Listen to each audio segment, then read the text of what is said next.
So this is gonna be a quick video, just gonna be demonstrating to you basically how I go about using Apollo. And within this video, of course, this video specifically, I'm gonna be scraping about 18,000 leads for Apollo of people who work or operate within a private equity company.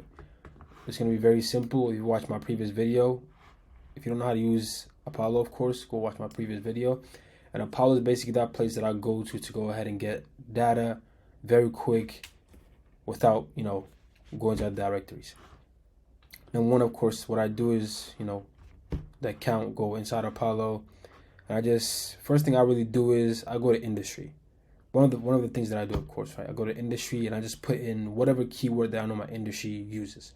So over here, as you can see, I put in private equity. And the problem with private equity in a nutshell is that private equity and venture capital tend to be in the same category. And one is just people who are huge gamblers, and another is just people who have a thesis behind their investments, right? That's how I look at it. And I'm not really looking to target venture capital, people who are in the venture capital space, not right now yet. So I excluded a couple of keywords that I know that venture capitalists or people who are within that specific world use, which is seed, and pre-seed, and some they use words like Series A and stuff like that also. But for now, I'm just gonna keep it simple and I just exclude the words seed and pre-seed because I do not want anyone who's within.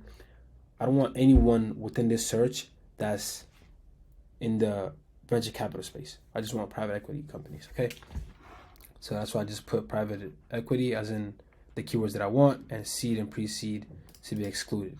Okay. Oh, goddamn. I made a mistake. So I'm just going to go back. Sorry, we'll go back only one time. As you can see, I just go back and, I'll just bring back everything again. So with that being said, of course, the location is going to be United States. I want to scroll up. And this is probably one of the most important parts that a lot of people skip on. And I understand why you want to skip on it, but it's very important. It gets annoying to input all these titles every single time. So what I typically do is I have a search, right? I have one blank search. For example, let's go Apollo. This is what I'll typically do. I'll just have look at me. I just have one simple new search. Let's say, for example, I'll make a new search, right? And inside this new search, I'll just put in all the job titles that I know I typically target all the time. Let's say manager, project manager, teacher, right? Student. Maybe these are the target words that these are job titles that I always target within whatever kind of demographic I'm looking to extract information from, right? So what I'll do, I just put their titles inside of here, then I'll just save the search. So once I save the search, whenever I'm looking to do a search, maybe it could be within restaurants. Maybe, of course, Apollo is not good for local directories. If you want local companies, Apollo is not going to be the best place for that. I can make another video about that. If you're interested in that, let me know. But let's say, for example, whenever I'm going to scrape companies, these would be the specific job titles that I would target within any kind of field, right? So I'll just go ahead and have those titles pre-saved, and I just save them. And whenever I'm starting a new search, I'll just go to save searches. Okay. For example, I saved this over here, right? Test out for YouTube. Save this.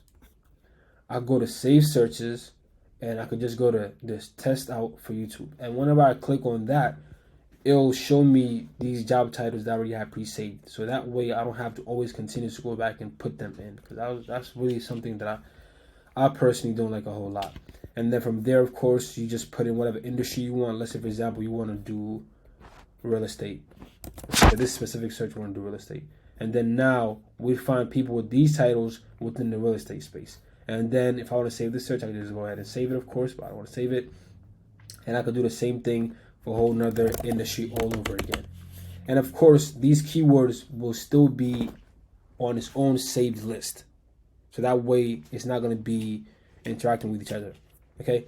Unless, of course, the only time where these keywords are going to be pre-saved on a new search that you do is if you go ahead and click save search and update existing search. So you want to always make sure you do it as save new search if you don't want those keywords to be attached to a specific industry.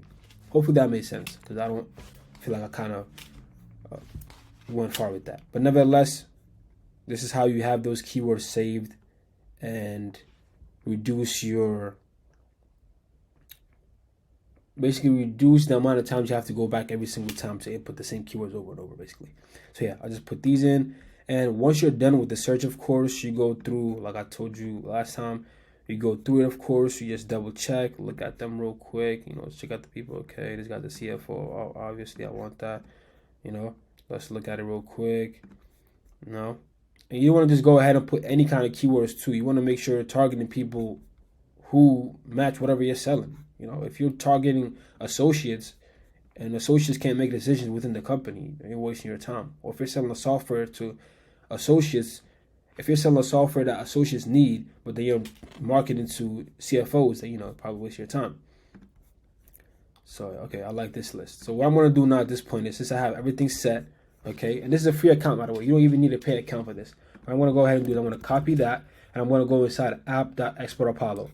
If you have not watched my previous video, go watch that and check that out and see how this kind of works. But then I'll go to dashboard, I'll put private equity list, okay, then I'll put the Apollo search inside of there, and I just tell them how many people that I want. I want 18,000 people. 1, 2, 3, 4, 5, right? 5, 18,000 people. I already have 25,000 credits. So it's going to give you the option to go ahead and scrape people that only have their emails available. I don't want that, because I already have I have a waterfall enrichment. I'll make another video about that.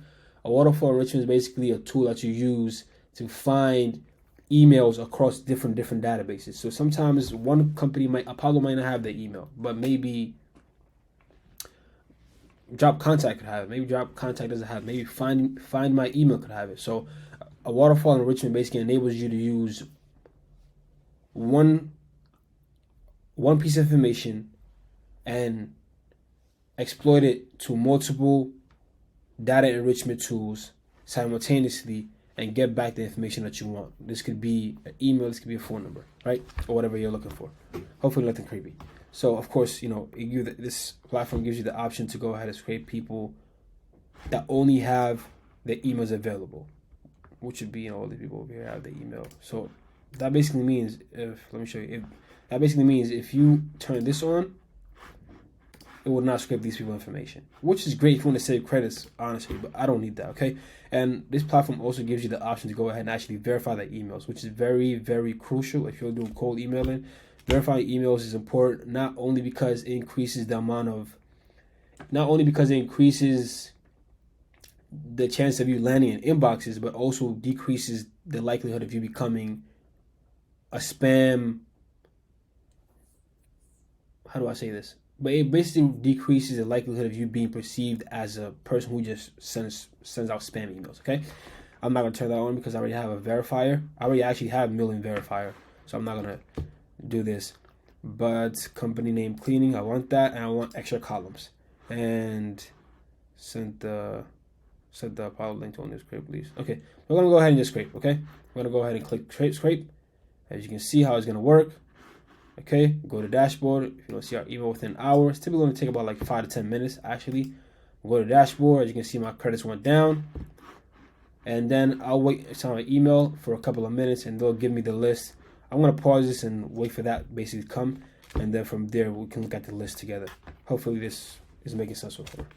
So guys, basically here's the list. Refunded credits, so here, so you can either click over here, of course, to view the list, or you can click over here to basically view the list. It took approximately 30 minutes. I did a calculation. That's how long it actually took, 30 minutes. So let's just go ahead and click it. Let's view it. Let's see what it looks like. And here's the list of people. As you can see, the list is very, very long. And hopefully I can be able to make this a thumbnail. But yeah, the list is going to populate, of course. The reason why it's moving slow is because I'm not doing it inside of Google Sheets platform itself. But hey, you can see here's a list right here. I have the contact information.